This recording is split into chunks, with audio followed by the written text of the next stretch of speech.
Ketika ku khawatir kalut di hatiku,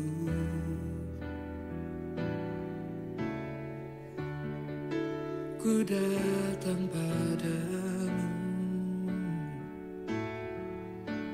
nyatakan doa dan ucapan syukur.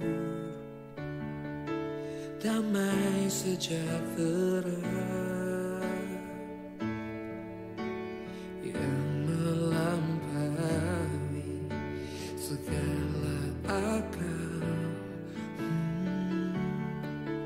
akan memelihara hati dan pikiranku dalam Kristus Yesus.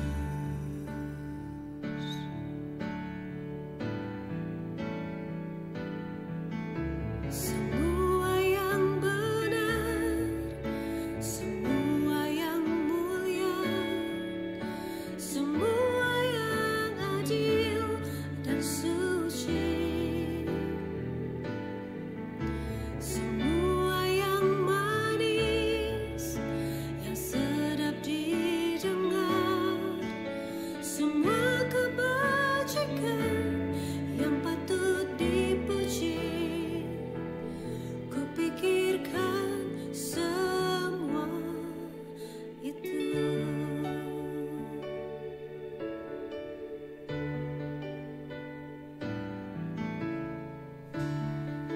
Damai sejahtera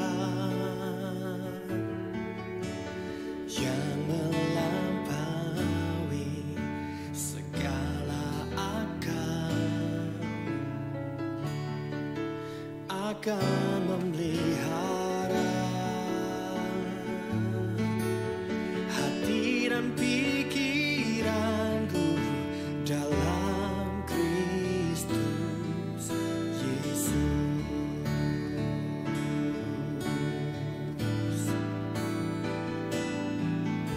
Semua yang benar, semua yang mulia, semua yang adil dan suci, semua yang manis, yang sedap didengar, semua kebajikan yang patut dipuji. Kupikirkan semua itu.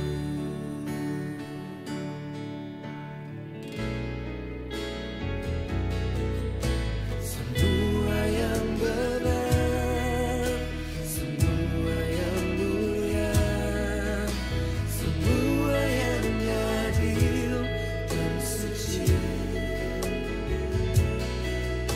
semua yang manis, yang sedap didengar, semua kebajikan yang patut dipuji. Kupikirkan semua itu.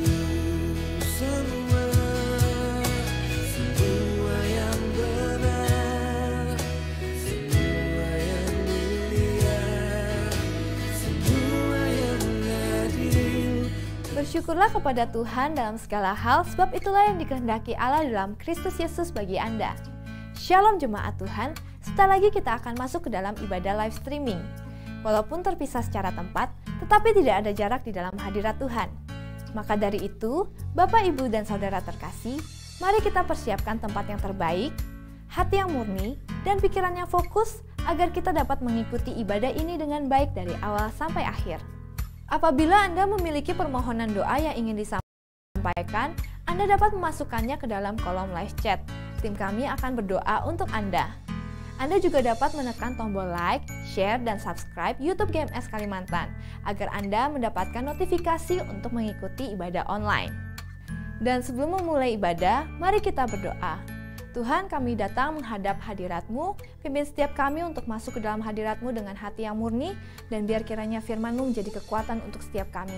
Tuhan yang tutup bungkus setiap kami untuk melakukan kehendak-Mu di dalam nama Yesus, haleluya, amin. Selamat beribadah, Tuhan Yesus memberkati. Ini tahun di mana Roh Kudus mau upgrade Anda punya status fungsinya sebagai mitranya. Tuhan ingin kita bertumbuh bersama-sama. Carilah orang yang available untuk sepakat dalam perkara benar dengan diri Anda. Tuhan akan mengirim kepadamu orang-orang yang tanpa wajah, tanpa nama untuk menguatkan Anda. Jawaban kadang-kadang muncul dari tempat tak terduga.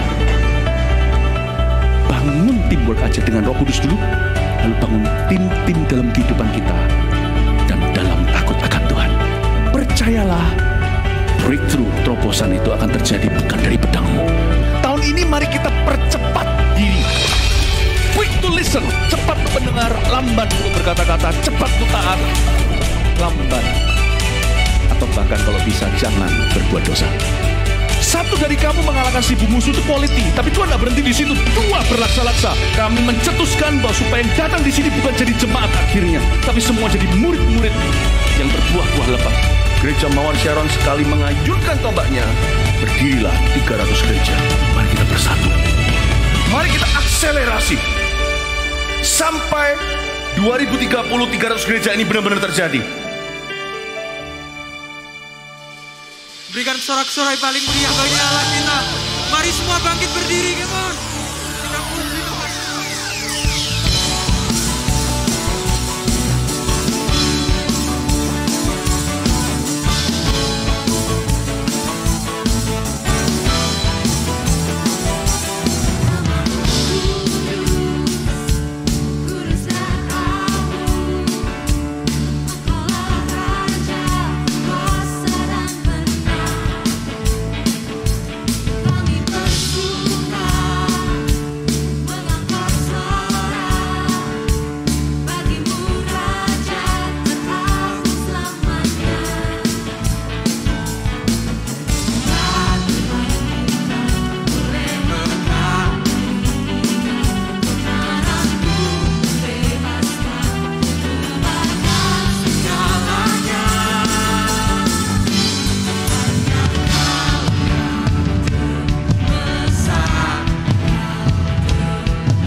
lagi bagi Allah kita, come on.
Jiwaku merindukanmu,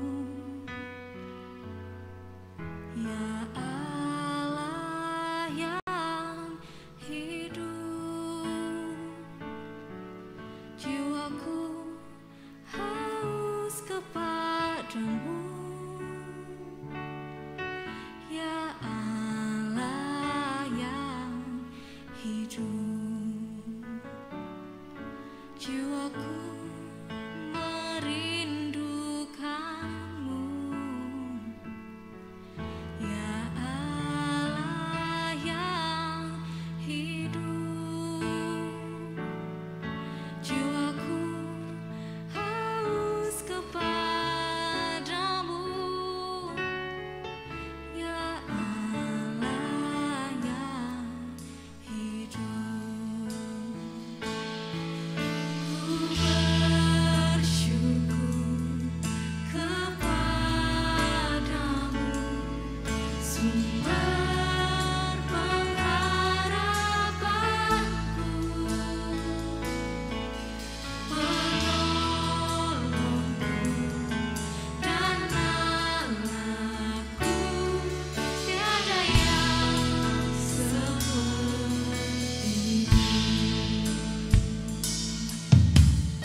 hormat dan syukur kami ya Tuhan.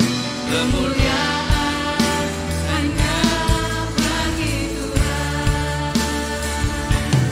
Kau yang layak terima semua pujian. Kemuliaan hanya bagi Tuhan. Kau yang layak. Kau yang layak terima semua pujian. Kemuliaan hanya bagi Tuhan.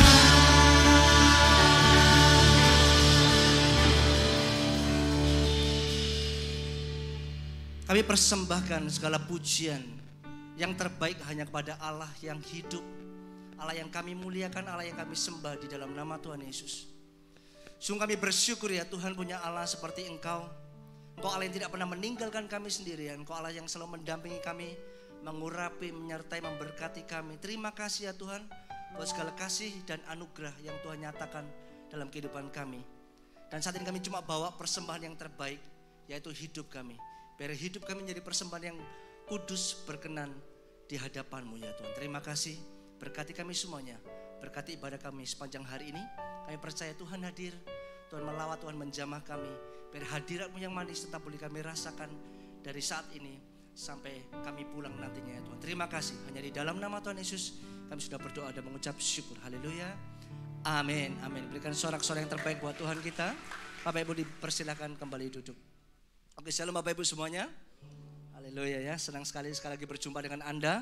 Dan saya juga bersyukur Anda semuanya sehat, antusias, luar biasa semuanya ya. Dan berikutnya juga mau menyapa buat rekan-rekan yang sekarang sedang live streaming bersama-sama dengan kita. Saya katakan shalom juga, damai sejahtera juga ada di tempat di mana Anda berada hari ini ya. Berikutnya kita akan menyambut Bapak Ibu yang baru pertama kali hadir tempat ini. Ada? Kalau ada bisa lambaikan tangannya di tempat di mana Anda duduk. Ada? Oh ada, puji Tuhan ada satu. Ya. Oke, haleluya. Ada lagi yang baru pertama kali hadir? Kalau tidak ada, tidak usah berlama-lama, kita akan sambut rekan kita yang baru pertama kali hadir dengan sambutan yang paling hangat, paling khas dari kita. Siap semuanya, yes? Aman. Siap semuanya, yes? Oke, 1, 2, 3. Welcome home. Selamat datang di Gereja Mawar Sharon Balikpapan. Dan kalau Anda belum bergereja tetap, kami mengundang Anda untuk bisa menghadiri ibadah kita minggu depan. Ibadah umum yang pertama sekarang jam 11 siang. Ibadah umum kedua jam 2 siang. Dan mengingatkan kembali kepada Anda semuanya, untuk ibadah umum kedua bukan cuma khusus untuk ibadah Army of God atau ibadah anak muda saja, tapi juga untuk jemaat Pro M dan jemaat family juga ya. Jadi kalau Anda kehabisan tiket, Anda bisa registrasi untuk ikut ibadah yang kedua ya. Berikutnya seperti yang sudah disosialisasi minggu lalu, per minggu ini, per hari ini tanggal 22 November, masker yang wajib digunakan di seluruh gereja Mawar Sharon adalah masker medis atau non medis yang triplay, yang seperti yang saya gunakan dan Bapak Ibu gunakan, atau jenis KN95 atau N95 juga boleh ya. Jadi mulai hari ini Anda semuanya juga, saya bersyukur Anda sudah menggunakan masker triplay atau KN95. Nanti per minggu depan mulai dari hari ini Anda juga tetap menggunakan masker yang sama ya. Dan terima kasih juga buat jemaat yang sudah menyiapkan, menjalankan protokol ini dengan baik. Terima kasih semuanya ya. Dan tidak lupa mengingatkan kembali untuk tetap menjaga protokol kesehatan, datang cuci tangan, terus jaga jarak juga supaya ibadah juga boleh berlangsung dengan baik dan kita juga nyaman di tempat ini bersama-sama ya.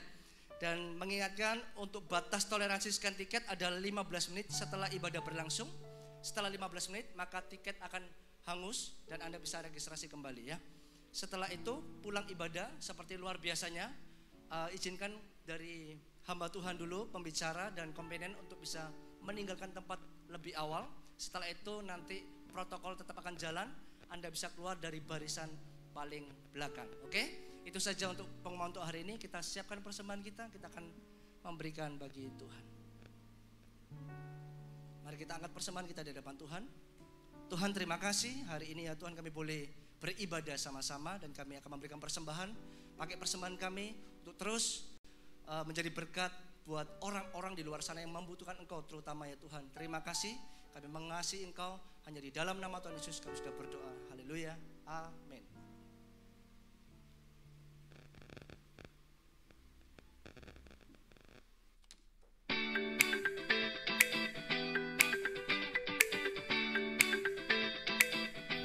Kasih setia Tuhan tidak pernah berkesudahan di dalam kehidupan kita. Maka dari itu tetaplah mengandalkannya. Shalom jemaat Tuhan, senang sekali dapat berjumpa dengan Anda di minggu ini. Berikut saya sampaikan pengumuman untuk 1 minggu ke depan. Di dalam Connect Group, kita akan belajar saling menghargai, saling menguatkan, dan bertumbuh di dalam Kristus. Mari bergabung bersama dengan kami di dalam Connect Group. Bagi Anda yang berdomisili di Bontang, Berau, Sangatta, Pangkalan Bun, dan Tanjung untuk dapat bergabung bersama dengan kami dalam komunitas rohani bernama Connect Group. Ajaklah keluarga dan rekan Anda.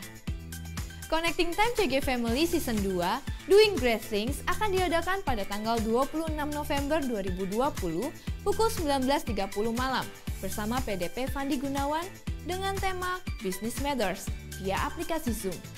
Kami percaya setiap usaha dan bisnis yang Anda kerjakan akan mengalami terobosan. Persembahan dan perpuluhan dapat dilakukan dengan cara mentransfer ke nomor rekening yang tertera di layar Anda. Halo profesional muda, jangan lewatkan Connecting Time Game Series selama 1 bulan dimulai pada tanggal 13, 20, 27 November, dan 4 Desember 2020 pukul 8 malam. Acara ini akan disertai dengan hadiah menarik. Ajaklah rekan-rekan Anda untuk bergabung dalam Connecting Time ini. Sekian pengumuman untuk minggu ini. Tuhan Yesus memberkati.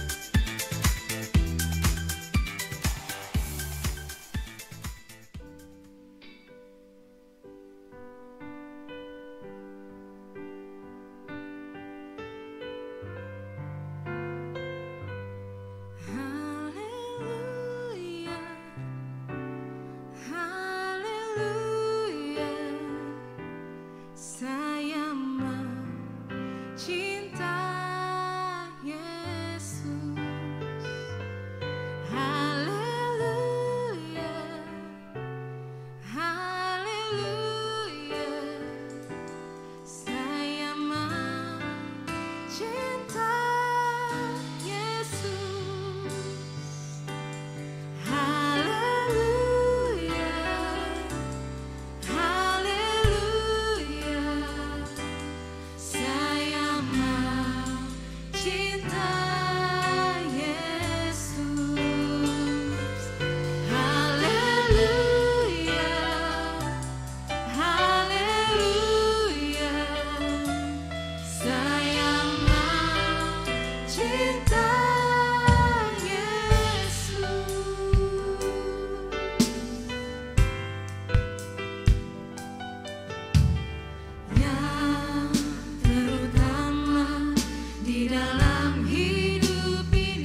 Angkat dua tanganmu, katakan haleluya, haleluya. Semuanya sembah Tuhan. Anda datang untuk mempersembahkan sesuatu bagi Tuhan. Saya mau cinta, saya mau mengasihi Engkau. Cinta Yesus. Angkat lebih tinggi dua tangan, sembah Dia. Haleluya, oh haleluya, haleluya.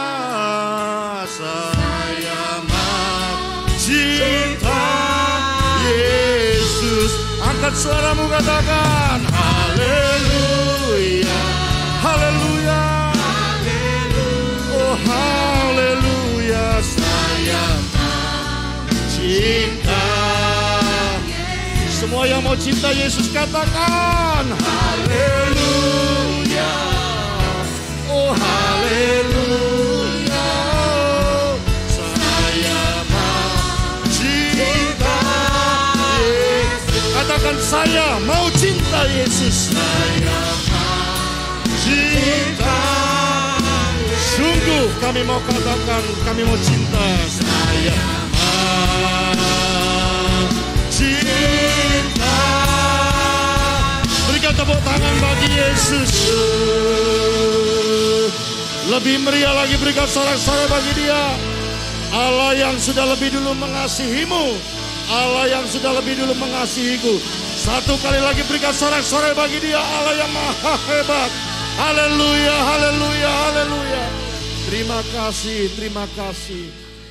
Sungguh kami mengagumi semua kebaikan Tuhan di dalam hidup kami. Tidak ada Allah, tidak ada Tuhan seperti Engkau. Pribadi yang menerima hidup kami apa adanya. Kami datang mau sekali lagi dengan kerendahan hati kami. Tuhan yang paling tahu bagaimana keadaan kami yang sesungguhnya. Kami bisa memanipulasi manusia. Kami bisa menutupi segala sesuatu yang terjadi di hati kami di hadapan orang lain.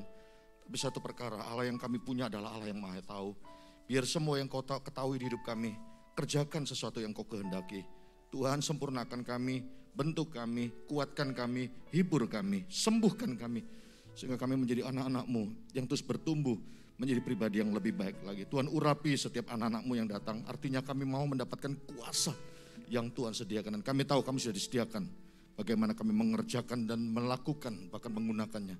Itu adalah pilihan kami. Urapi hamba-Mu, sehingga apa yang hamba-Mu sampaikan sungguh-sungguh boleh ditangkap dengan baik, diterima, bahkan boleh dipahami dengan utuh oleh seluruh umat pilihan-Mu di tempat ini. Terpujilah nama-Mu, biar kami semua datang membuka hati kami selebar mungkin untuk berbicara, mengubah hati dan pikiran kami. Biar Roh Kudus Kau yang menolong kami. Di dalam nama Tuhan Yesus Kristus kami sudah berdoa dan kami sudah mengucap syukur. Semua jemaat, Anda adalah orang-orang yang luar biasa yang telah ditebus oleh darah Yesus. Kau biji mata Tuhan, hidupmu berharga di pemandangannya. Apapun kata orang tentang Anda, ketahuilah apa yang Tuhan ucapkan buat Anda itu berbeda dengan penilaian manusia. Yang siap diberkati, dipakai dan diurapi Tuhan. Yang percaya dalam nama Tuhan Yesus. Sama-sama kita berkata haleluya. Amin. Berikan tepuk tangan buat Tuhan kita luar biasa. Sebelum duduk, bisakah kita memberikan salam buat kanan kiri? Tidak perlu sentuhan fisik, tos jarak jauh. Oke, kasih tos kanan kiri, katakan tetap semangat, Tuhan Yesus akan memberkatimu. 1, 2, dan 3, silakan. Oke, semua juga tos. Ya, thank you. Silakan duduk Bapak Saudara. Oke, semuanya masih antusias? Tadi waktu saya memimpin dalam doa sebelum masuk ke firman, saya mendengar suara beberapa orang katakan amin, haleluya, yes dan segala macam. Pastikan setiap kita jadi orang Kristen yang aktif. Duh, barusan tadi tak bilang di depan. Halo, harus jadi orang Kristen yang aktif, amin. Kita mau jadi gereja ini jadi gereja yang hidup. Oleh karena apa? Setiap jemaatnya betul-betul memiliki kehausan dan kelaparan akan Tuhan. Apa maksudnya? Betul-betul kita jadi orang yang ngotot rindu untuk berjumpa dengan Dia. Halo, sebab perjumpaan kita dengan Tuhan itu tidak akan membawa hidup kita menjadi sia-sia. Kalau Anda ketemu dengan saya, Anda ketemu dengan pendeta, mungkin jadi sia-sia. Apalagi kalau pendeta itu punya motivasi yang gak benar. Kita ketemu dengan manusia, belum tentu kita bisa mengalami apa yang Tuhan sediakan. Tapi kalau kita tahu Dia hadir, 2-3 orang berkumpul di dalam namaku, Tuhan hadir, kata Alkitab.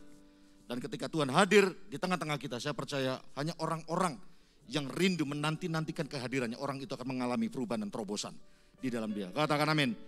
Semua nanti amin, yes, apapun juga mau kasih tepuk tangan. Yang Anda bisa lakukan, yang terbaik bagi Tuhan. Kita mau gereja ini betul-betul menjadi gereja yang terus menjadi pusat perhatian kerajaan sorga.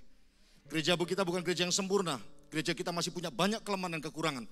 Anda yang di rumah juga, sama-sama kita semua sepakat biar sorga bersukaria. Karena ada orang-orang yang gak sempurna ini, yang masih punya banyak kelemahan termasuk saya. Tapi kita mau dibentuk dan kita mau memberi yang terbaik bagi dia. Allah yang sudah melakukan lebih dulu yang terbaik buat hidup kita. Ada tepuk tangan bagi dia. Amin. Kita buka bersama di dalam Efesus pasal yang keempat. Haleluya. Semua harus antusias ya. Apalagi yang di belakang, paling bahaya. Ya, jangan ketawa, bertobat. Gak semua sih. Kita pernah catat Paulus khotbah berjam-jam. Ada siapa tuh Eutikus yang duduk di belakang sampai ngantuk akhirnya jatuh mati. Langsung di belakang, waduh bahaya ini ya. Yang di belakang hati-hati, fokus, sungguh-sungguh. Besok tagihan dan segala macam taruh dulu di bawah kaki Tuhan. Biar besok nanti kita fokus lagi dengan tagihan hutang-hutangmu. Serahkan hatimu sama Tuhan. Saya percaya hari ini kita akan mendapatkan hikmat yang terbaik dari dia. Ya, oke. Semua fokus sungguh-sungguh ya. Supaya apa yang kita lakukan semuanya betul-betul kita alami dengan luar biasa. Efesus pasal yang keempat, Efesus pasal 4 ayat 31 saya akan bicara tentang better not bitter. Pastikan Anda menjadi orang yang lebih baik, bukan menjadi orang yang hidup bahkan tinggal, apa itu bitter? Kepahitan. Efesus 4 ayat 31, segala kepahitan, kegeraman, kemarahan, pertikaian, fitnah, hendaklah dibuang dari antara kamu. Saya ulang satu kali lagi, manusia Anda dan saya itu punya kelemahan gampang lupa. Kadang diulang-ulang aja, kadang masih bisa lupa. Apalagi kalau nggak diulang. Saya ulangi sekali lagi. Segala kepahitan, kegeraman, kemarahan, pertikaian, fitnah, hendaklah dibuang. Sama-sama saya katakan dibuang. Yang di rumah juga ikuti saya katakan dibuang. Bantu mereka, 1, 2, 3, kata dibuang. Dibuang. Saya dapatkan analogi ini dari komputer.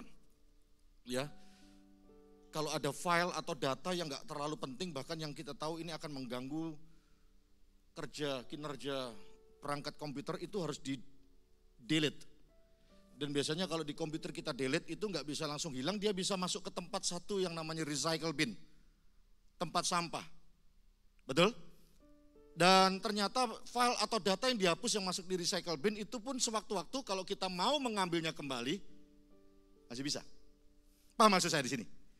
Jangan jadi orang yang mendelete sesuatu yang bersifat sampai kepada kita membuat geram, marah dan pahit.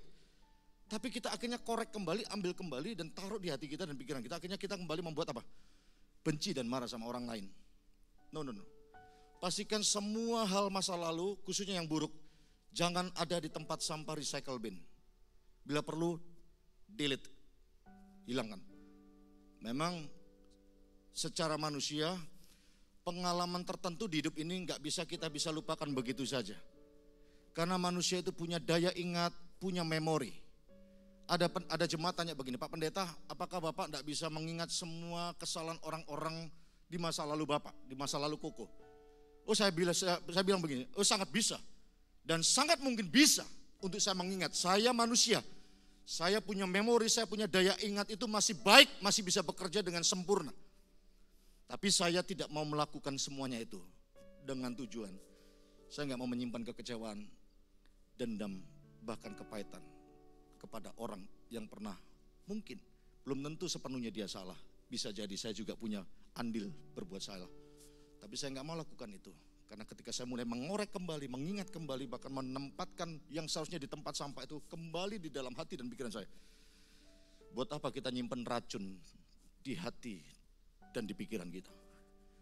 Saya mengutip sebuah perkataan hamba Tuhan yang dia khotbah begini. Orang kepahitan itu kayak ilustrasinya begini. Orang yang minum racun, tapi orang lain yang dia pengen orang itu yang mati. Saya ulangi, dia berkhotbah begini. Orang yang menyimpan kepahitan, diibaratkan orang yang minum racun, orang itu minum racun, tapi dia menginginkan orang lain yang mengalami kematian. Gak bisa brother and sister. Orang menyimpan kepahitan, lambat laun Anda akan mengalami kematian secara jiwa, batin, dan kerohanian. Jangan simpan kepahitan, buang. Jangan berhenti sampai di recycle bin.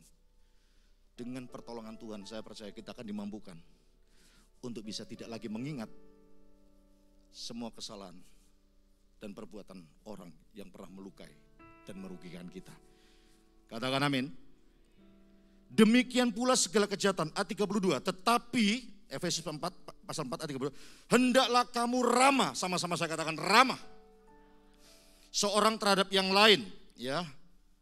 Penuh kasih mesra dan saling mengampuni sebagaimana Allah. Ini kalimat terakhir penting karena ini adalah kunci untuk Anda dan saya bisa menjadi orang yang menang dari kepahitan. Sebagaimana Allah di dalam Kristus telah mengampuni kamu. Mohon izin ya, saya mau ulang sebentar.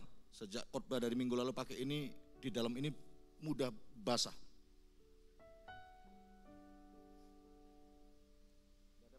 Gak ada ventilasi. Ya, jadi dari bawah naik ke atas, atas keluar ke bawah naik lagi ya. Untung bau mulut sendiri. Ya. Semangat. Sebagaimana Allah di dalam Kristus telah mengampuni kamu. Ibrani pasal 12 ayat 15. Ibrani pasal 12 ayat 15.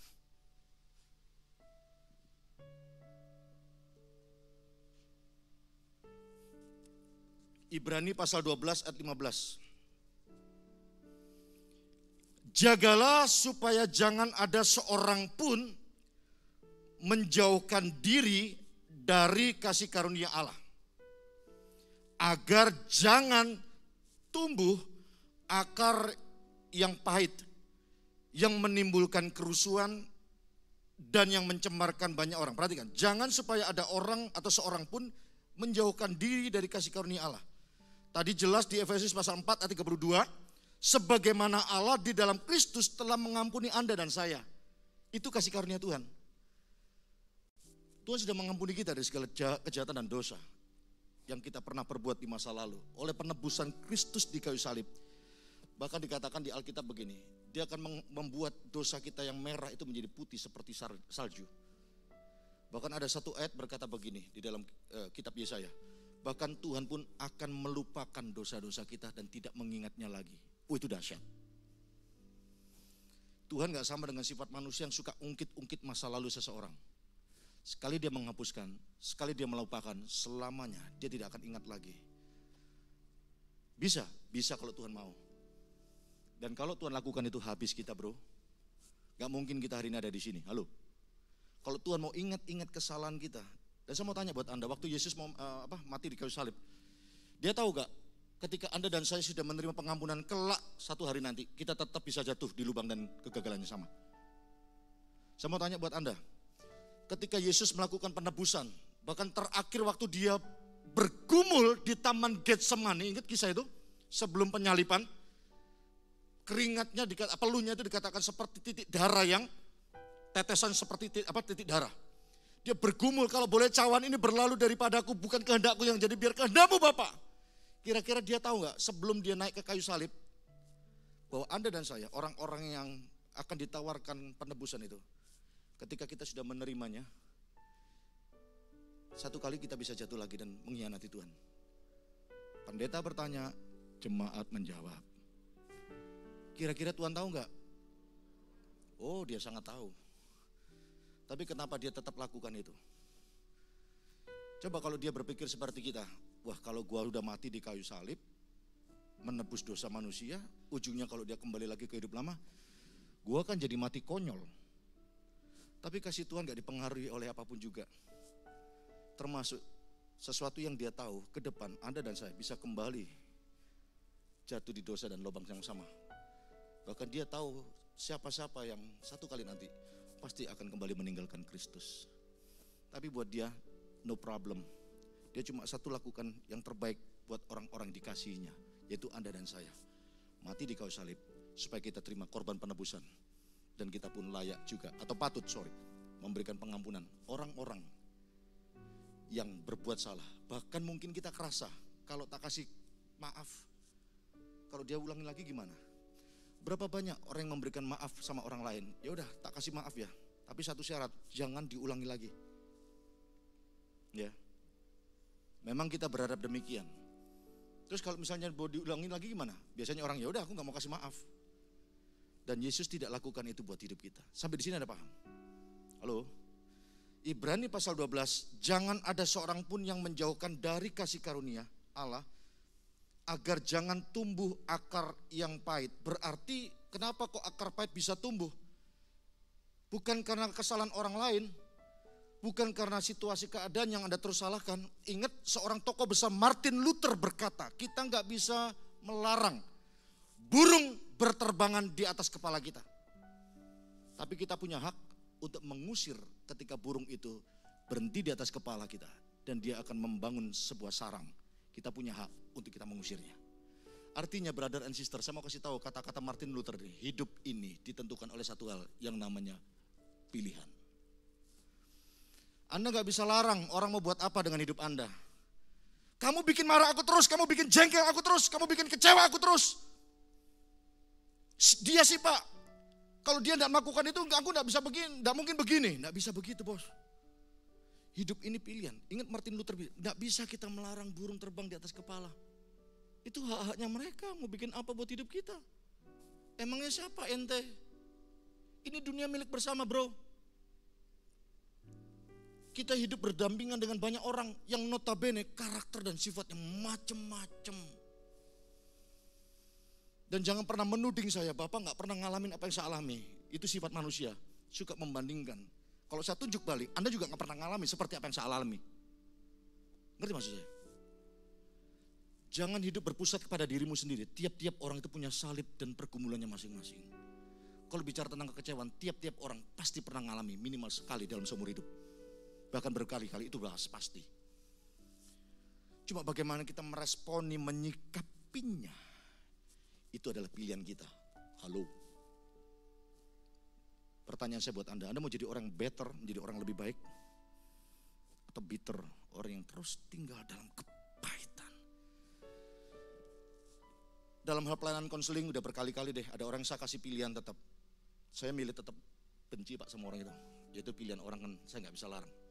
Itu kan hak tiap-tiap orang. Tapi tugas hamba Tuhan cuma satu, mengingatkan. Dan kita saling mengingatkan. Satu dengan yang lainnya.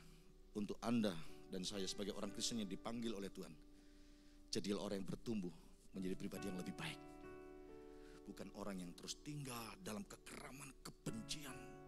Kepahitan itu sebetulnya adalah kekecewaan, amarah yang sudah terakumulasi. Baru akhirnya sampai muncul yang namanya akar. Kenapa disebut akar? Itu udah bercokol. Sebetulnya yang membuat pahit bukan akarnya, tapi pohon yang bertumbuh, buahnya itu loh. Yang berdampak akhirnya membuat orang di sekitar disebutkan apa tadi? Terjadi kerusuhan. Ya, menimbulkan kerusuhan dan akhirnya mencemarkan banyak orang. Kenapa saya perlu sampaikan ini? Karena tidak sedikit dari antara banyak anak-anak Tuhan dan para pelayan Tuhan yang masih belum sembuh dari kepahitan. Anda gak bisa move on. Anda nanti gak bisa lari kencang sama Tuhan. Bahkan ada orang yang berkata, aku udah melupakan sih Pak, udah memaafkan. Tapi waktu dia ditanya, bahkan gak ditanya pun, dia bisa cerita sama seseorang kapan peristiwa itu terjadi. Bahkan dengan detail satu persatu. Itu yang disebutkan, ada orang-orang yang tinggal dalam akar pahit, dia mencemarkan orang lain. Orang yang belum sembuh dari kepahitan, orang itu akan lebih mudah menceritakan kesalahan-kesalahan, perbuatan-perbuatan yang orang lain pernah perbuat dalam hidup orang itu. Orang yang sembuh gak begitu. Jangankan dikorek, dia gak perlu jawab. Gak dikorek pun, dia gak automatically. Dia menceritakan peristiwa buruk yang pernah dialami. Itu orang sudah sembuh. Halo? Paham maksud saya? Be careful. Bahkan kepahitan itu bisa menulari banyak orang kalau kita gak hati-hati. Kelihatannya cuma sharing. Saya aja kalau layani konseling, kalau saya gak punya tameng yang kuat di dalam Kristus, saya bisa ikut ketularan loh. Apalagi kalau dia menceritakan seorang hamba Tuhan, gereja dia yang lama. Tapi Pak, begini Pak, pendeta saya begini. Itu kalau saya gak punya imun yang kuat, saya bisa tertular loh. Perspektif saya, cara pandang saya terhadap hamba Tuhan, yang notabene saya kenal minimal orang itu. Saya bisa punya cara pandang yang buruk sama orang itu. Bisa ngerti maksud saya? Hati-hati, di kantor, di keluarga. Kelihatannya cuma cerita, di CG, cuma sharing. Tapi orang yang belum sembuh, dia akan menebar semuanya itu. Dan tanpa sadar, ini bukan COVID ini. Ini penyakit ini, kayak kanker ini, kepahitan ini. Tapi secara emosional dia grogoti. Bahkan seorang dokter yang meneliti tentang kepahitan 15 tahun, dia tahu bahwa ternyata orang kepahitan, sebagian besar dari analisa, orang yang kena cancer, itu satu akarnya. Dia menyimpan akar pahit. Sehingga ada satu sel yang keluar dari itu, dia masuk ke tempat yang lain dan di situ dia akan menggerogoti. Hati-hati, jaga diri baik-baik. Bukan cuma dari COVID, pakai protokol kesehatan rohanimu. Sehingga Anda dan saya bisa terhindar dari yang namanya akar pahit. Amin. Dapat sesuatu sampai di sini? Berarti yang pertama supaya kita akar itu tidak menjadi tumbuh, agar jangan tumbuh, berarti bisa tumbuh. Berarti kuncinya adalah di kalimat awal, kalimat sebelumnya Ibrani pasal 12. Jagalah supaya jangan ada seorang pun menjauhkan diri dari kasih karunia Allah. Kalau Anda baca di ayat sebelumnya, kalau bicara homiletik, ilmu menafsir Alkitab, kan biasanya kita diajar membaca satu ayat sebelumnya atau satu ayat sebelumnya, atau sesudahnya. Ayat 14 dikatakan berusahalah hidup damai dengan semua orang. Ayat 14. Dan kejarlah kekudusan, sebab tanpa kekudusan tidak seorang pun akan melihat Tuhan. Perhatikan, ada sebuah peringatan lain. Berusahalah hidup damai. Kita didorong untuk berusaha, berupaya, damai sama setiap orang. Supaya apa dikatakan? Kita bisa mengejar kekudusan. Karena hatimu, kata Alkitab pasal 4 ayat 23. Dari situlah terpancar kehidupan. Kehidupan apa? Melihat kekudusan Tuhan dari hidup kita. Orang yang hatinya tercemar, belum berdamai dengan orang lain, gak bisa orang itu hidup dalam kekudusan. Karena kekudusan dan kecemaran, dua hal yang tidak bisa ada di ruang yang sama dalam waktu bersamaan. Bisa ngerti? Hati-hati hati kita ini. Teman kantor, sepupu kita, ipar kita, suami kita, istri, pemimpin rohanimu. Kalau Anda lihat di ayat sebelumnya, Ibrani pasal 12 ini kan bicara bertekun di dalam iman.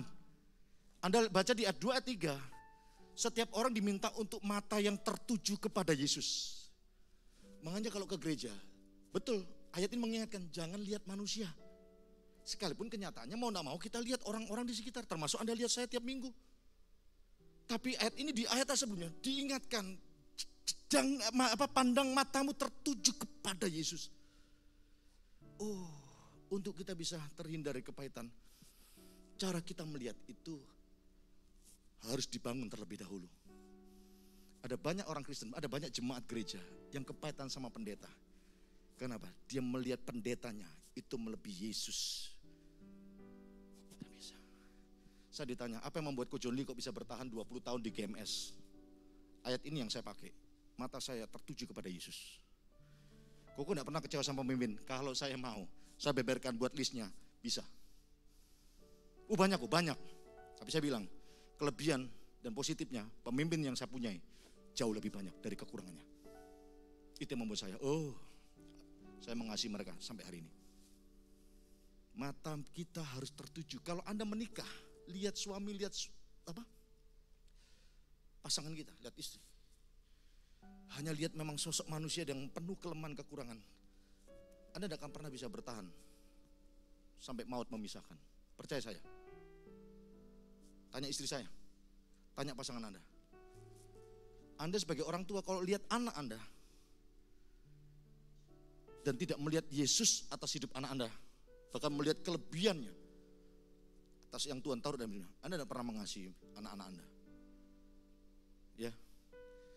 Makanya saya tadi waktu lihat anak saya lagi main drum tadi, saya cuma merenung. Saya ingat bagaimana dia dulu awal-awal, belum sempurna. Tapi dia better progress. Saya udah punya ancang-ancang nanti selesai ibadah sore, sesuatu yang saya mau coba terus bangun dari hidupnya. Dan itu yang Tuhan lakukan atas hidup kita. Tuhan jadikan kita bejana yang siap dibentuk. Supaya hari lepas hari kita akan punya satu tujuan, menjadi serupa, sempurna seperti Yesus. Orang-orang mau disempurnakan menjadi seperti Yesus. Kasih tepuk tangan buat Tuhan.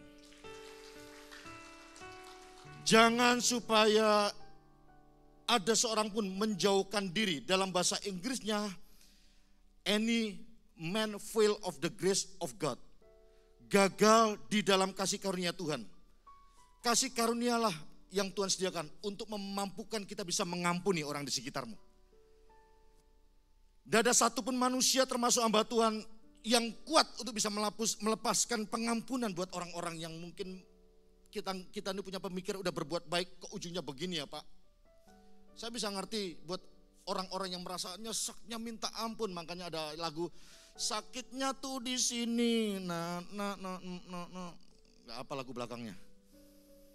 Ada orang bukan nyanyinya sakitnya di sini, dia bilang sampai gini, sakitnya tuh di sini sampai ke gegerku, sampai di punggung, tembus artinya.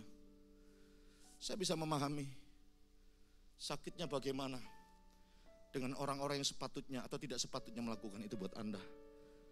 Anda kalau pikir-pikir ya, Yesus sudah melakukan semuanya. Dia masih aja disalahpahami, difitnahin, digosipin, direndahkan. Dari sisi manusia, dia sekalipun Tuhan, gak mudah loh brother. Gak gampang. Dia punya pilihan untuk bisa, gagalkan misinya. Tapi satu hal yang saya belajar dari pribadi Yesus sebagai manusia, dan Tuhan juga dia 100%. Dia lakukan semuanya oleh satu hal yang bernama kasih. Kalau Anda sudah pernah mengalami kasih Tuhan, gak mungkin Anda gak pernah bisa mengampuni orang lain. Kalau Anda tahu betapa berharganya kasih Allah atas hidupmu, gak mungkin Anda gak bisa melepaskan atau melupakan kesalahan orang lain. Dan orang yang sudah hidup dalam kasih Tuhan, saya yakin orang itu akan dimampukan untuk memberikan pengampunan kepada setiap orang yang bersalah kepada orang tersebut. Katakan amin. Jadi kasih karunia jangan kita jauh. Kasih karunia gak akan pernah bisa hilang dari hidup kita. Saya ngomong ini tidak mengajarkan hyper grace, sekarang lagi tren pengajarannya. Ya, saya gak masuk ke area itu. Tapi yang saya tahu, kasih Tuhan itu selalu baru setiap hari, bahkan setiap pagi. Dia menyediakan kasihnya buat Anda dan saya. Artinya kasih itu tidak mungkin dia hilangkan. Tapi satu hal yang bisa terjadi, kita bisa jauh dari kasih karunia Tuhan yang disediakan. Dan itu yang membuat kita akhirnya lupa akan semua kasih dan kebaikannya. Paham sampai di sini? Orang yang menjauhkan diri dari kasih karunia, orang tidak pernah mengingat kasih dan kebaikan Tuhan dalam hidupnya, orang itu tidak akan pernah bisa punya kemampuan untuk mengampuni dan melupakan kesalahan orang-orang yang ada di sekitarnya. Jadi dari sini saya mengambil kesimpulan. Yang pertama, bahwa orang yang mengalami kepahitan itu dimulai dari yang satu ini, yang disebut dengan benih atau bibit yang mungkin sifat awalnya kecil. Ya. Kepahitan itu dimulai dari benih atau bibit yang kecil yang sering kita tidak pernah perhatikan. Dari bibit dan benih itu baru bisa jadi akar. Akar gak akan pernah bisa muncul sebelum ada benih. Betul atau betul? Sebelum ada akar pasti ada bibitnya, pasti ada benihnya. Dari mana bibit dan benih yang kecil? Peristiwa-peristiwa sepele. Gara-gara orang mungkin bercandanya, kadang mungkin terlalu berlebihan, over. Sehingga mungkin kita merasa dibully, ada orang merasa direndahkan, harga dirinya mulai dicabik-cabik. Halo, ada yang pernah mengalami begitu? Cuma gara-gara mungkin kita mau ke gereja, mobil kita dipotong. Atau motor kita tiba-tiba dipotong sama orang yang gak bertanggung jawab. Ada banyak hal di hidup ini yang kalau kita tenang sedikit, ternyata itu adalah perkara-perkara sepele yang seharusnya kita bisa lalui. Makanya kenapa saya gak mau dihipnotis sama orang. Karena orang yang dihipnotis itu adalah memusatkan pikirannya kepada hal tertentu. Kemudian pikirannya diserahkan kepada orang lain untuk mengendalikan pikiran orang itu.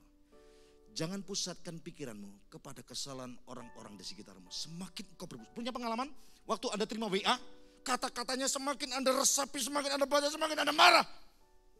Semakin Anda ulang-ulang, padahal Anda lagi aktivitas yang lain, tiba-tiba Anda buka WA lagi. Dan Anda ulangi lagi, Anda baca lagi, Anda renungkan lagi, Anda pusatkan perhatian Anda kepada kalimat orang itu. Akhirnya Anda makin jengkel, makin marah, dan ujungnya Anda ingin balas dendam, dan berujung kepahitan. Delete. Hapus dari handphonemu, tidak perlu dibaca dan tidak perlu diingat lagi. Pusatkan perhatianmu kepada hal yang lain, bahkan yang lebih berguna.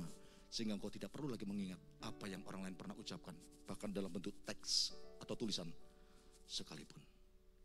Halo, simple.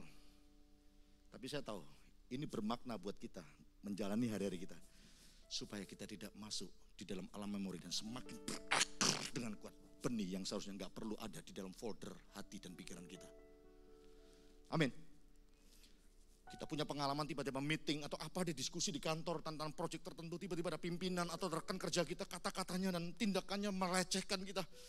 Lalu tiba-tiba Anda di situ, Anda resapi, bahkan Anda mungkin tulis di agenda notebook Anda dan sampai Anda tulisnya dalam sampai robek mungkin kertasnya. Kita mungkin direndahkan, dasar bego kamu, anak buah nggak tahu diri. Anda tulis sampai akhirnya Anda pernah pengalaman begitu? Kata-kata orang Anda dengar dan Anda cepetan buang. Anda terus pelihara, Anda pertahankan. Pulang kerja, Anda makan sebelum sampai rumah, Anda terus ingat kata-kata orang itu dan Anda pusatkan perhatianmu kepada yang lain. Sampai di rumah Anda mau mandi, Anda sudah pegang remote nonton TV, tiba-tiba Anda dengan sengaja pusatkan perhatian pikiranmu sekali lagi dengan kata-kata yang tadi siang Anda terima dalam diskusi di kantormu atau di perusahaanmu. Sampai selesai mandi, Anda keluar dari kamar mandi, Anda terus pusatkan perhatianmu ke sana. Jangan. Benih itu gak perlu bercokol. Karena benih itu hanya bisa berbuah atau berakar sebelumnya ketika dia mendapati tanah yang tepat. Tanah itu bicara kondisi hati kita. Anda bingung atau Anda mengerti nih? Halo? Pastikan benih itu tidak akan pernah bisa bercokol, jadi akar. Jangankan jadi pohon. Ingat, kepahitan itu buah, dampak, hasil dari benih yang sudah masuk ke tanah. Dia berakar makin hari, akar itu gak kelihatan. Saya ulangi, akar itu tidak kelihatan. Dan kalau akar itu sifatnya jahat dan gak baik, akar itu bisa merusak kehidupan seseorang. Makanya disebut akar pahit. Halo? Jangan biarkan benih itu bertahan lama. Pastikan dia jatuh ke tanah yang tidak tepat, karena tanah hatimu adalah tanah hati yang benar. Karena satu hal, engkau menjaga hatimu dengan segala kewaspadaan. Jadikan tanah hatimu, kondisi hatimu adalah tanah yang tidak pernah bisa menampung dan menerima benih yang bukan dari Tuhan. Halo? Amin? Makanya jaga tanah hatimu. Seorang guru yang sedang mendidik para murid menganalogikan, mengilustrasikan tentang kepahitan, dipanggil sama guru. Diberikanlah segenggam tepung yang terbuat dari biji mahoni. Saya nggak pernah lihat dan nggak pernah makan, tapi dari artikel yang saya baca dan saya cari tahu, biji mahoni itu salah satu biji tumbuhan yang pahitnya minta ampun.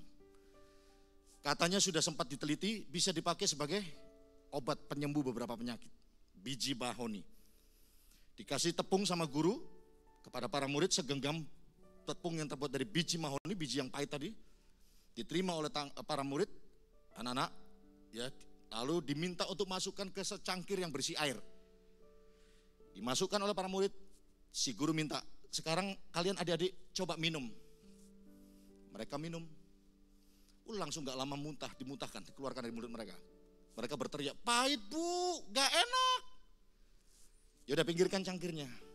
Si guru tidak berhenti sampai di situ. Dia ambil kembali segenggam tepung yang terbuat dari biji mahoni ke tangan para murid, anak-anak didik. Kali ini kalian pergi ke telaga, ke sungai yang airnya bening, tabur di sana, lepas di sana.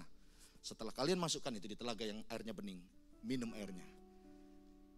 Mereka ambil, airnya tetap tawar, tapi kali itu airnya lebih segar. Karena apa? Beda tempat, beda dampak. Cangkir kecil, telaga itu besar. Daya tampung hatimu yang besar untuk menerima hal yang mengecewakanmu menentukan pengaruh apa yang kau alami. Jadilah orang yang berhati besar. Kekecewaan kita gak bisa hindari, brother.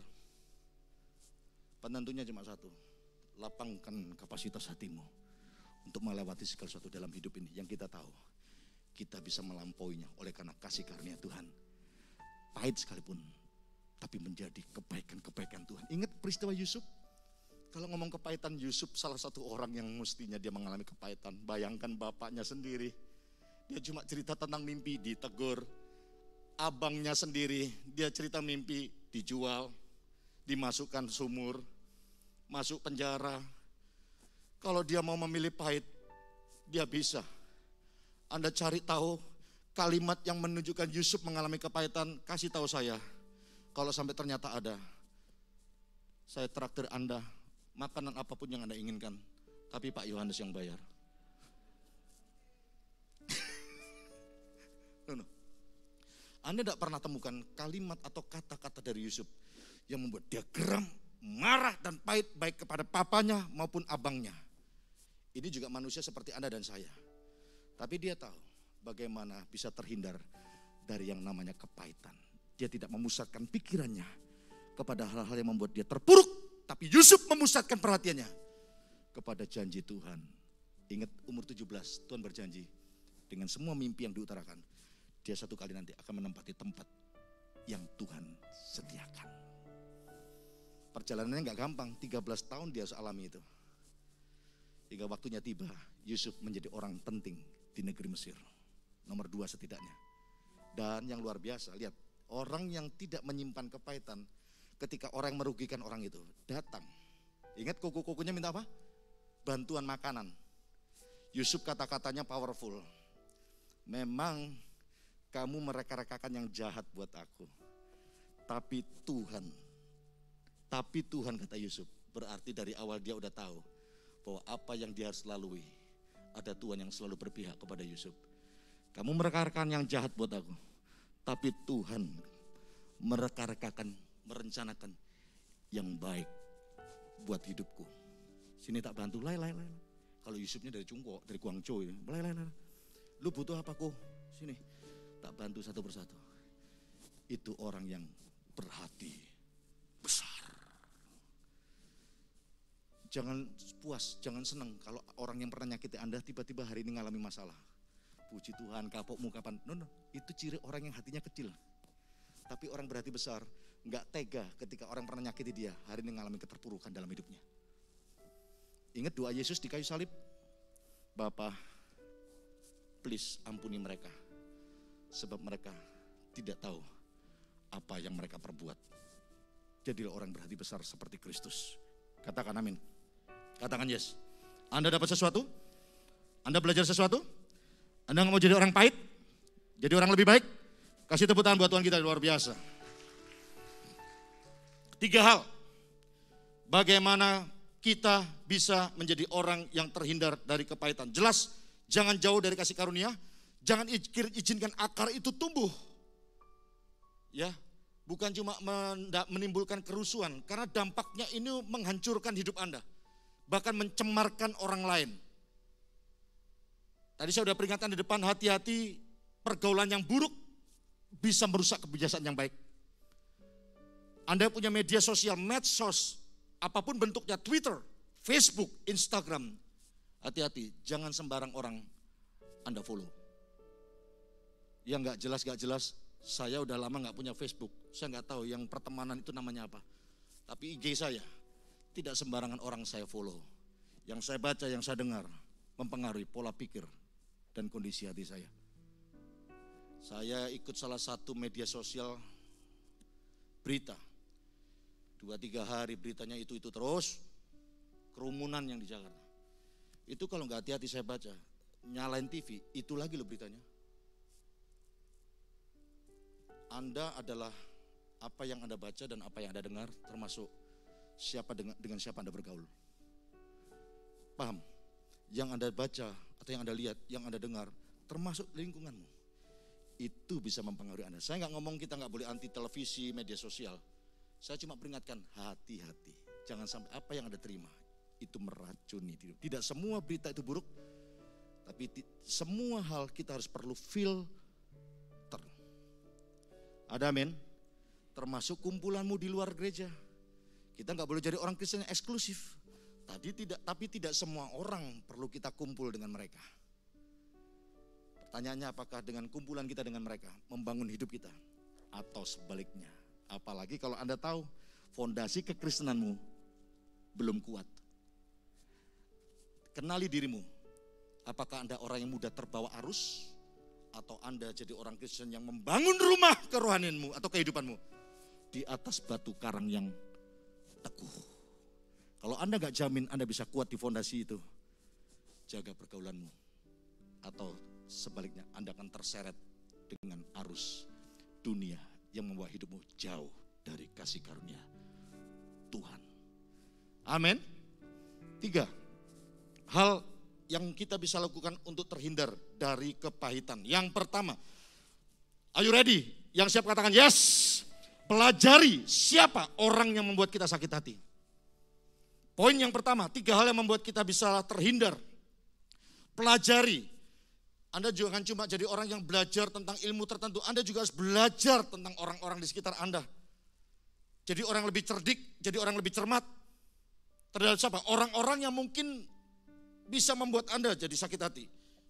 Apa yang kita pelajari? Apakah mungkin orang itu adalah orang yang mungkin, maaf ya, secara intelektual kurang cerdas? Orang itu mungkin melakukan sesuatu ke Anda adalah karena faktor ikut-ikutan. Ya, karena mungkin orang itu melakukan ke Anda karena mungkin sifatnya yang kekanak-kanakan. Ya. Atau sebaliknya mungkin orang itu melakukannya karena mungkin faktor usia. Sehingga ada orang-orang tertentu sekalipun dia umurnya banyak, belum tentu orang itu dewasa. Sehingga perlakuannya, perkataannya seringkali menyakitkan buat orang di sekitarnya. Jadi Anda perlu cari tahu dan Anda perlu pelajari siapa sih orang-orang yang membuat Anda sakit hati. Ya, kalau memang itu seperti yang saya sebutkan tadi, berarti orang yang membuat Anda sakit hati sebenarnya adalah yang pribadi atau seorang yang perlu kita kasihani. Karena bisa jadi mungkin orang itu gak sadar, gak tahu bahkan, mungkin bisa jadi gak sengaja dengan setiap hal yang dia perlakukan atau dia perbuat buat Anda dan buat saya. Jadi yang pertama pelajari, jangan cepat-cepat langsung marah. Apalagi ada orang kepahitan sama anak kecil. Ini lebih aneh lagi. Anaknya sendiri dia pahitin sampai-sampai dia habisi nyawanya. Ada orang tua begitu. Ini orang yang gak cerdas.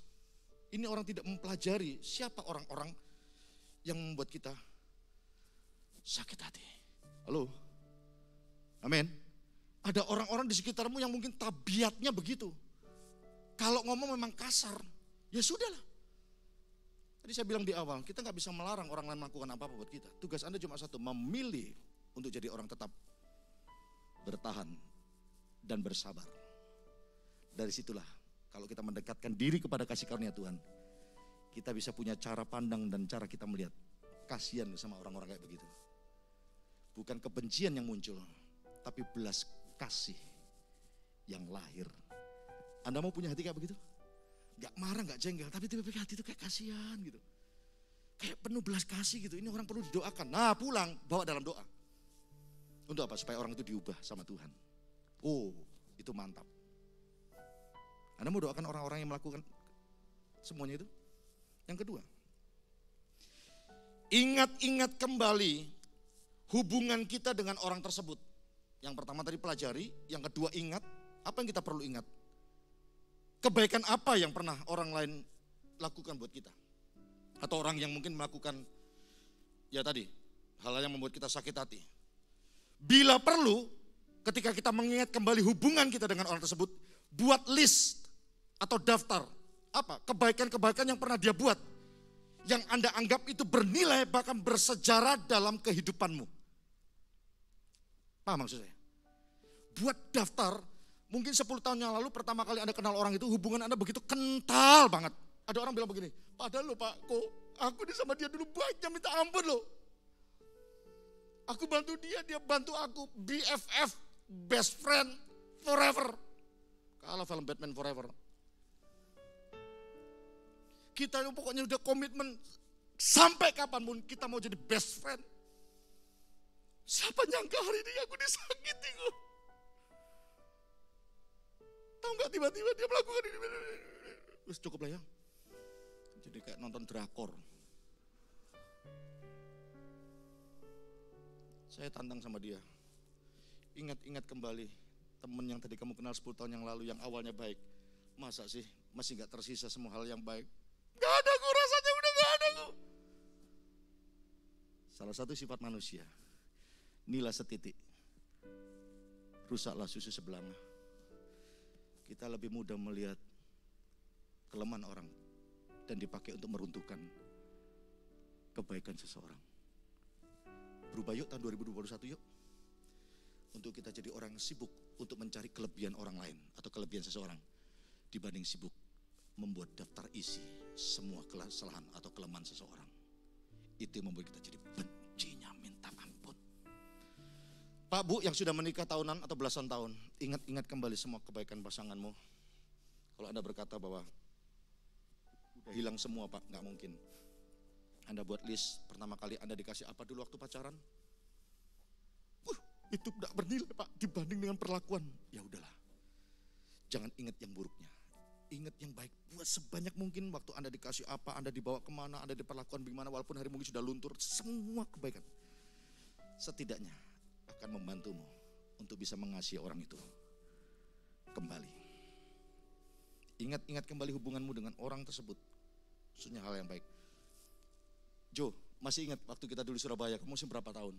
Tak suruh dia dan adiknya, yang dulu waktu kecil ya dulu, suka berantem saling menyakiti, pokoknya iri-irian. Saya minta mereka duduk di depan saya, tulis di iPad semua kelebihan adikmu, adiknya tulis kelebihan semua kokomu. Mereka waktu itu udah dingin pokoknya, wow. Dulu ya waktu kecil. Masih ingat, ada di rumah sekarang iPad itu. Semua daftar kebaikan-kebaikan adiknya dan semua daftar kebaikan-kebaikan kokonya. Hari itu waktu mereka tulis, gimana? Lopong. Adiknya tulis, Koko suka bantu, Koko suka nolong, Koko belaan aku begini-begini. Saya minta semua sebanyak mungkin, semua kelebihan kokomu dan semua kelebihan adikmu. Saya minta mereka berpelukan. Hari itu terjadi pemulihan, kesembuhan. Bisa dicoba. Anda tulis semua kelebihan-kelebihan. Ingat kembali, tentu dengan bantuan kuat kuasa Roh Kudus.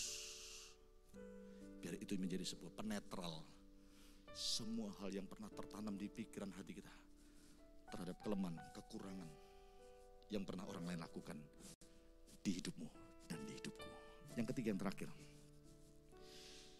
bangun dan latihlah, bangun dan latih kemampuan diri untuk belajar mengampuni. Bangun, ini perlu dibangun konsisten dari waktu-waktu dan latih. Hanya orang yang melakukan latihan dari hari lepas hari, dari waktu lepas waktu, orang itu lambat laun, minimal dia akan menguasai, minimal dia akan menjadi orang yang lebih mudah untuk melewati masa-masa sulit. Dengan lain kata, ada orang tertentu akhirnya dia jadi orang mahir. Bangun dan latih kemampuan diri untuk mengampuni. Bangun dan latih kemampuan diri untuk mengampuni. Selama Anda tidak pernah mengambil keputusan untuk mengampuni, selamanya Anda akan jadi orang sulit bisa mengampuni. Saya ulangi. Selama Anda tidak pernah mengambil keputusan untuk mengampuni, selamanya itu juga Anda akan sulit menjadi orang yang lebih mudah mengampuni. Makanya saya bilang, bangun, latih terus. Mengampuni kesalahan orang lain bukanlah satu kelemahan. Tapi dengar baik-baik, waktu Anda mengampuni kesalahan orang lain, itu adalah sebuah kekuatan. Karena gak semua orang punya kekuatan untuk bisa memberikan pengampunan buat orang yang bersalah kepada dirinya. Halo? Di Yesaya 43:25 gak usah dibuka. Yesaya 43:25. Akulah dia, atau akulah dia kata Tuhan. Akulah dia yang menghapuskan pelanggaran-pelanggaranmu. Demi diriku sendiri, aku tidak mengingat dosa-dosamu kata Tuhan. Lihat ya, Yesus tidak mengingat, bahkan dia menghapuskan pelanggaran. Kita manusia gak bisa menghapuskan dosa seseorang. Kita cuma diminta sama satu tingkatan ini untuk bisa memaafkan orang lain. Karena itu sebanding seperti orang yang sudah menghapuskan dosa seseorang. Oke, ku maafkan dan ku lupakan. Kita bukan Tuhan, tapi kita punya keputusan untuk memaafkan dan melupakan kesalahan yang orang lain pernah. Dan jangan pernah mau, bukan gak bisa. Orang yang pernah disakiti, kalau mau, saya pun sebagai pendeta akan mengambil pilihan untuk melupakan, bahkan mengingat semua kebaikan. 2 tahun yang lalu, saya pelayani di satu cabang gereja Mawar Saron. Saya didatangi seorang pemimpin. Saya nggak sebut kotanya mana ya. Pemimpin yang dulu waktu awal saya join di Mawar Salon, di Pemuda. Pemimpin awal-awal saya, dia mementorin saya. Dan cara dia mementorin banyak hal. Tapi ketemu, tahu nggak? Saya dengan sukacitanya ketemu dengan orang ini. Kita ngobrol bareng, dia bilang, "Wih, kamu sekarang jadi pendeta, bla bla bla bla." Tahu nggak? Orang yang berhati besar itu memberikan pengampunan buat orang lain. Seperti Yesus sama Yudas. Dia undang para murid, dia tahu Yudas akan mengkhianati. Tapi Yesus justru memilih untuk menjamu orang yang akan membuat dia kepahitan. Ingat Yudas? Di perjamuan itu. Yesus sudah bilang, nanti orang yang begini, itu orang yang mengkhianati aku. Tapi dia gak peduli, dia tetap layani Yudas. Yuk sama-sama kita sepakat yuk, kita layani orang-orang yang menyakiti kita. Kita jamu dia. Kita jamu dengan kasih Tuhan. Kita jamu, makanya Pastor Philip di buku Before 30, adik kandungnya yang dipukul oleh ketua youth-nya waktu di Vancouver, di bagian lehernya, pang. Pak Philip punya pilihan untuk menghajar ketua youth di gereja itu. Tapi dia menjamu pemimpin rohaninya dengan pelukan kasih Tuhan. Aku gak bisa benci kamu, aku mengasihimu. Oh, itu mahal men, mahal itu. Tapi harga yang mahal kita bayar, mampu dibalikkan oleh Tuhan, dikembalikan kepada Tuhan. Kemuliaan yang tidak pernah Anda bayangkan. Kalau Anda mau dipakai Tuhan besar, miliki hati yang besar. Bayar harga yang mahal. Jamu orang-orang yang mengecewakanmu. Kau akan menang dari segala kepahitan. Bapa surgawi, ajarku. Kita bangkit berdiri. Betapa kasih Bapa surgawi buatku mengerti. Bapa surgawi buatku mengerti betapa kasih-Mu padaku. Bapa surgawi semua. Bapa surgawi ajarku mengenal betapa dalamnya kasih. Semua. Bapa surgawi buatku mengerti betapa kasih-Mu pada. Angkat dua tangan kita, semua yang terjadi, semua yang terjadi di dalam hidupku, ajarku menyadari Kau selalu sertaku. Beri hatiku selalu bersyukur padamu, karena rencana-Mu indah bagiku. Kita katakan Bapa surgawi, Bapa surgawi, ajarku mengenal betapa dalamnya kasih-Mu. Panggil namanya Bapa surgawi, Bapa surgawi, ajarku mengenal betapa kasih-Mu pada. Angkat suaramu, semua yang terjadi, semua yang terjadi di dalam hidup. Ajarku menyadari Kau selalu sertaku. Beri hatiku selalu bersyukur padamu, karena rencana-Mu indah bagiku. Lebih tinggi lagi, mari imani semua yang terjadi dalam hidup kita. Semua yang terjadi di dalam hidup. Ajarku menyadari Tuhan tidak pernah meninggalkan kami sendirian. Beri hatiku selalu bersyukur padamu, karena bagiku. Katakan semua yang terjadi dalam hidupku, semua Tuhan menyertai semua. Amin. Di dalam hidupku, ajarku menyadari.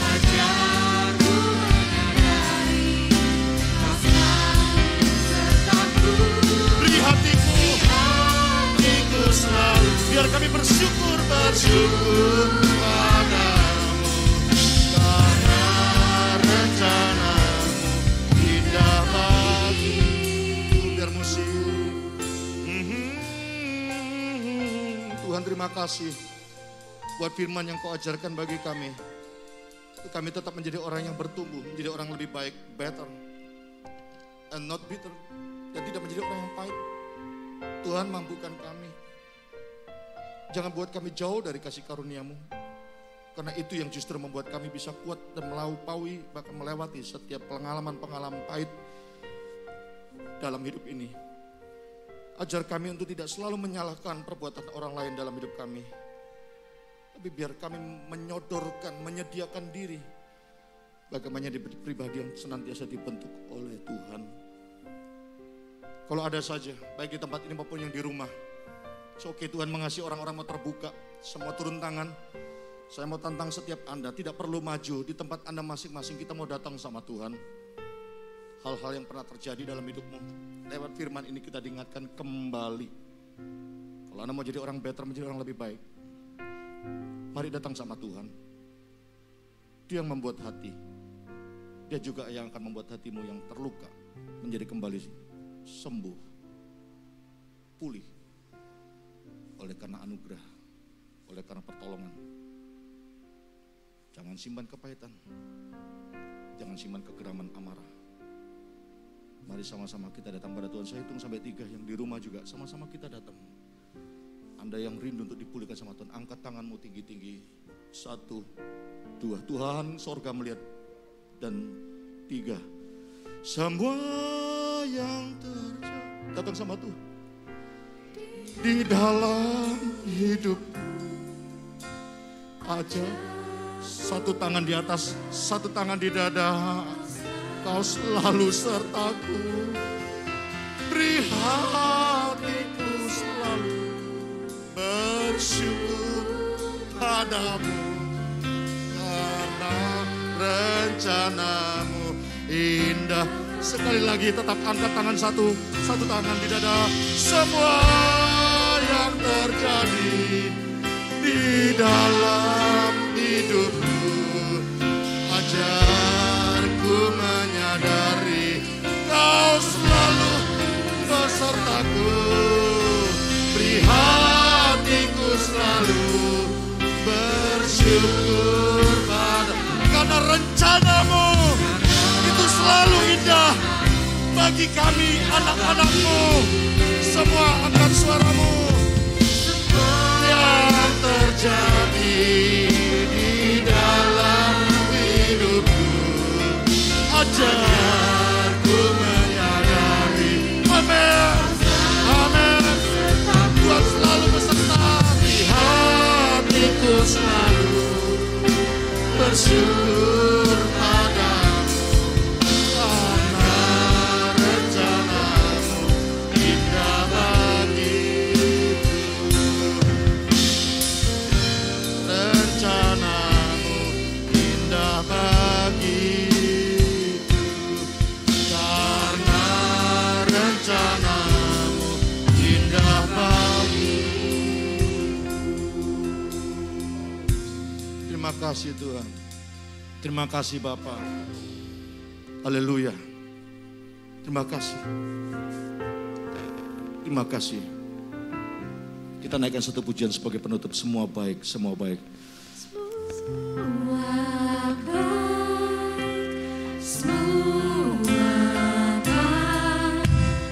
Apa yang telah Kau perbuat di dalam hidupku.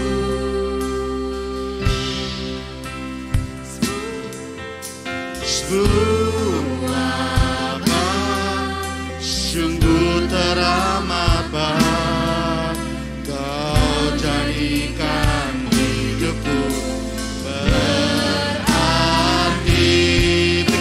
bagi Tuhan kita. Sebuah baik, sebuah baik, apa yang telah kau berbuat di dalam hidupku.